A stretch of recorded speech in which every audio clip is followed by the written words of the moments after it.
All right, let's jump right in. Today, we are picking up a philosophical hammer with none other than Friedrich Nietzsche. But we're not building anything today, nope.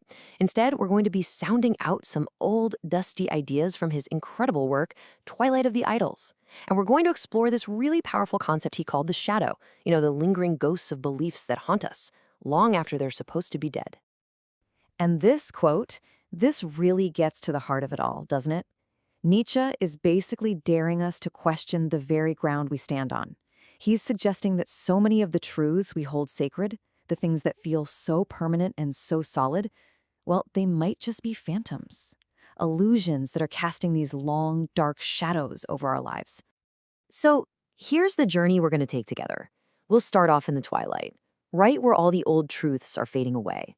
Then we'll take a hard look at the longest shadows they cast, not just on the world, but inside our own minds. And finally, we're going to follow Nietzsche's path to this incredible turning point, a moment he calls the midday sun, where those shadows all but disappear. First up, Twilight of the Idols. I mean, what a title, right? It's this perfect metaphor. Twilight is that hazy time of day when things are fading, when nothing is quite clear. And for Nietzsche, the idols are those big, supposedly eternal truths, things like God, morality, even reason itself, that he believed had totally lost their substance. They were becoming hollow shells. And this is where we find the shadow. See, when Nietzsche takes his philosophical hammer and taps on these idols, he doesn't hear a solid, reassuring ring. He hears a hollow sound. The shadow is that echo, that persistent ghost that hangs around. It's the guilt you feel from a morality you don't even consciously believe in anymore. It's the darkness that stays behind long after the light has gone out. Okay, so let's get into the biggest shadow of them all. I'm talking about the one that has darkened Western philosophy for literally centuries. This whole idea, this invention of a true world that exists somewhere else, somewhere beyond our own. And here it is, the central conflict. On the left, you've got the so-called true world, that perfect, eternal, unchanging place that philosophers and theologians dreamed up. Think Plato's world of forms or the Christian heaven. Nietzsche just calls this the shadow. And on the right, that's the apparent world, the one we can actually see and feel and touch and live in. For Nietzsche, this is it. This is the only reality there is. And here's the real damage this idea has done. This is the consequence. By making up some flawless paradise somewhere else, we have automatically made this world, our one and only world, seem broken, messy, sinful, and just less than. Our real lives become nothing more than a crummy waiting room, a pale imitation of the real thing.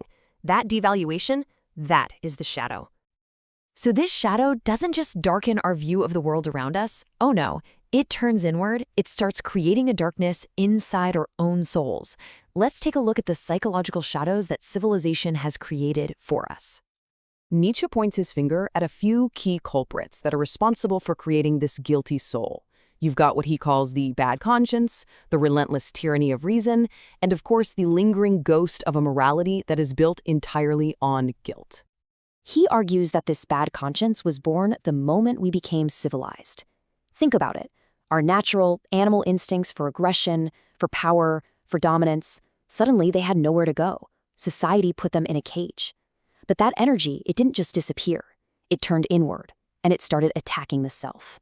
This is the origin story of that nagging, self-critical voice in our heads. It's a shadow of our own repressed nature. And then there's the shadow cast by pure cold logic, an idea Nietzsche traces all the way back to Socrates. By demanding that everything had to be rational, clear, and bright, Socrates created what Nietzsche calls a tyranny of reason. This obsession with logic, he says, is born from a deep fear of life's messy, chaotic, passionate, and, darker instincts. In trying to shine a light into every single corner, it ends up casting a cold, life-denying shadow over our own vitality. Wow, I mean, this quote is just devastatingly clear, isn't it? For Nietzsche, traditional morality, especially Christian ideas about guilt and punishment, it doesn't actually improve us. It just tames us. It weakens our spirit. It makes us sick with self-doubt and all this repressed energy. It turns a vibrant, powerful beast into a sickly, shadowy little creature. Okay, so I know we've been deep in the twilight here, surrounded by all these heavy metaphysical and psychological shadows. It sounds pretty bleak, I get it. But Nietzsche sees a turning point. a moment of almost unbelievable clarity that he calls the moment of shortest shadow. This. This is the question that changes everything. The entire system of shadows, all of it, is built on this one single foundation, that a true world exists somewhere else. But what if that foundation is just a complete fiction? What if it was just a story we told ourselves to feel better? And when we finally realize this, the longest, darkest shadow of them all, the one cast by that true world, it suddenly and completely vanishes. Nietzsche calls this amazing moment the great noontide, and it's a perfect image. At noon, the sun is directly over your head. It's the moment of maximum light, maximum clarity, and your shadow is at its absolute shortest. This is humanity's noon, the moment we finally abolish the fable of another world and stand for the first time fully in the light of this one. So, the longest shadow is gone. The idols lie in pieces. What happens next? What does it actually look like? What does it feel like to live a life that's free of all these ghosts? Well, the goal is something Nietzsche calls the great health. And this is not just about not being sick physically. It's about a deep, profound spiritual and psychological strength. It's the ability to stand on your own 2 feet without needing the crutches of a god or an afterlife or some universal moral rulebook to tell you how to live your life. And here you can really see the contrast. The shadow-haunted person, they get their values from outside themselves, from God, from society. They devalue this life, and they suffer from that sickly, bad conscience. But the sovereign individual, the person living in the midday sun, they create their own values from within. They affirm this life with all its chaos and its beauty, and they have that great health. They become, in his words, a lawgiver unto themselves. So when you boil it all down, it comes to this. The ultimate goal is to stop looking for meaning somewhere else. It is to say a huge, powerful yes to this apparent world, to embrace it as the one and only world there is, and to have the guts to become the artist of your own life, the creator of your own values. In the end, Nietzsche's whole project is about moving us out of the twilight and into this great noontide. It's about becoming this Dionysian creator, full of passion, strength, and affirmation. No longer haunted by the ghosts of dead gods or dying moralities, but standing firmly and radiantly in the sun of your own life. And that leaves us with one last provocative question to think about. If Nietzsche were here with us today, taking his hammer and sounding out our modern world, what hollow idols do you think he'd find?